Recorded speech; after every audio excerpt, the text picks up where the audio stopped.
नमस्कार, मैं हूं दुर्गेश सिंह रायबरेली से। आज रायबरेली में इंडिया गठबंधन ने जबरदस्त शक्ति प्रदर्शन किया। रायबरेली के आईटीआई ग्राउंड में इंडिया गठबंधन के सभी नेता रायबरेली पहुंचे और उन्होंने एक मंच से हुंकार भरी और कांग्रेस पार्टी को जिताने को लेकर, इंडिया गठबंधन को जिताने को लेकर हुंकार भरी गई। सोनिया गांधी ने एक बड़ा मजबूत संदेश रायबरेली की जनता को दिया। उन्होंने कहा, मैं अपने राहुल गांधी को आपके हवाले कर रही हूँ। संदेश साफ था। जिस तरह से रायबरेली की जनता ने वर्षों से उनका समर्थन किया है, उसी तरह राहुल गांधी का समर्थन अब जनता को करना चाहिए, ऐसा उन्होंने मंच से कहा। ग्राउंड पर भी अगर हकीकत जाने तो यह आपको साफ दिख जाएगा। जो रायबरेली के हालात हैं, यह भी आपको समझना चाहिए।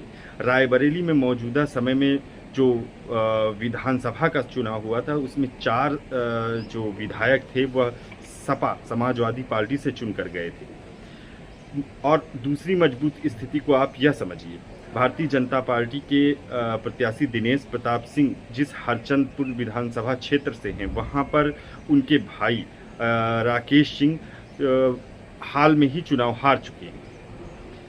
इन सब के बीच भाजपा ने भी अपना प्रदर्शन और रैली को संबोधित करने का काम किया।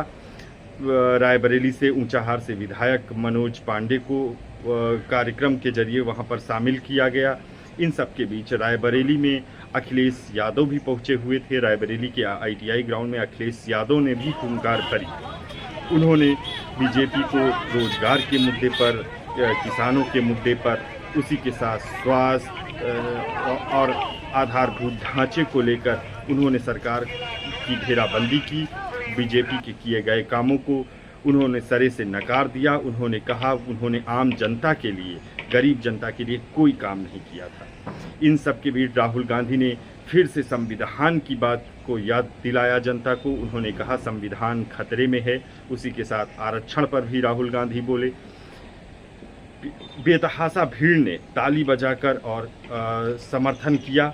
इस पूरे कार्यक्रम में यह बात स्पष्ट देखने को मिली कि रायबरेली में जो जन समर्थन, जन सैलाब कांग्रेस नेता राहुल गांधी के प्रति है, वह अपार है। यह भी कहा जा सकता है कि खासकर जो बीजेपी और सपा का कोर वोटर है, वह काफ़ी बुलंद वोटर है।